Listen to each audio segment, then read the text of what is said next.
হাই, মই ৰত্ন Dutta SHG motivational trainer. আজি আমি আলোচনা কৰিম মহিলা উদ্যমিতা অভিযানৰ বিষয়ে। কিছুদিন আগতে এই মহিলা উদ্যমিতা অভিযানৰ যি 10,000 টকা আছে তাৰ এটা লিষ্ট ওলাইছিলে। ব্লকত ওলাইছে, মিউনিচিপালিটি এৰিয়াটো ওলাইছে। যাৰ লিষ্টত নাম আছে তেওঁলোকে আধাৰ কাৰ্ড লিংক কৰি বেংকৰ পাছবুকলৈ কানেক্ট কৰিছে। আৰু যাৰ নাম লিষ্টত অহা নাই তেওঁলোকে কি কৰিব? তেওঁলোকৰ নাম কটা গৈছে নেকি? নাই, আপোনাৰ নামটো কটা যোৱা নাই।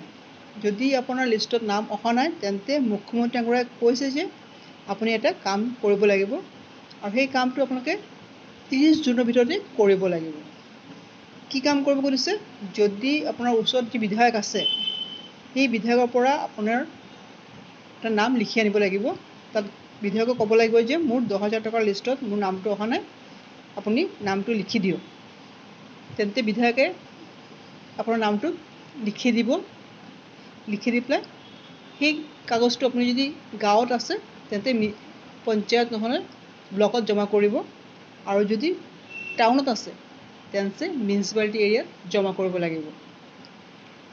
যেতিয়া আপুনি এই কাগজটো জমা কৰিব তেতিয়া আপোনাৰ নামটো এই 10,000 টকাৰ লিষ্টত সোমাব। ইতিমধ্যে কেইবাটাও ডিষ্ট্ৰিক্টত এই 10,000 টকাৰ দিয়া ব্যৱস্থা কৰা হৈছে আৰু বহুতো ডিষ্ট্ৰিক্ট এতিয়ালৈকে বাকী আছে। যোন ডিষ্ট্ৰিক্ট বাকী আছে সেই ডিষ্ট্ৰিক্টত মুখ্যমন্ত্ৰী ডাঙৰীয়াই কৈছে যে 1 আগষ্টৰ পৰা এই 10,000 টকাটো দিয়া আৰম্ভ কৰিব। আগষ্টৰ পৰা অক্টোবৰলৈকে এই টকাটো দিব প্ৰতিটো ডিষ্ট্ৰিক্টতে। আৰু যাৰ নাম অহা নাই তেওঁলোকে এই কামটো কৰিলে তেওঁলোকৰ নামটো লিষ্টত সোমাব আৰু এই 10,000 টকাটো লাভ কৰিব। আৰু যাৰ নাম লিষ্টত আছে তেওঁলোকে একো কৰিব নালাগে, তেওঁলোকৰ টকাটো ডাইৰেক্টলি একাউণ্টত সোমাই যাব। গতিকে যাৰ নাম অহা নাই তেওঁলোকে সোনকালে বিধায়কৰ পৰা নিজৰ নামটো লিখি লওক, লিখি পেলাই মিউনিচিপালিটি নহ'লে ব্লকত জমা কৰক, কৰি 10,000 টকাটো লাভ কৰক। ডকুমেণ্ট আপোনাক গোটেইখিনি লৈ যাব, আপোনাৰ ডকুমেণ্টখিনি ঠিকেই আছেনে নাই সেইখিনি চাব বিধায়কে। চাই আপোনালোকৰ নামটো কাগজত লিখি দিব, সেই কাগজটো আপোনালোকে জমা কৰিব লাগিব। গতিকে এইখিনি কাম কৰিলেই আপোনালোকৰ নাম 10,000 টকাৰ লিষ্টত আহিব আৰু 10,000 টকা আপোনালোকে লাভ কৰিব।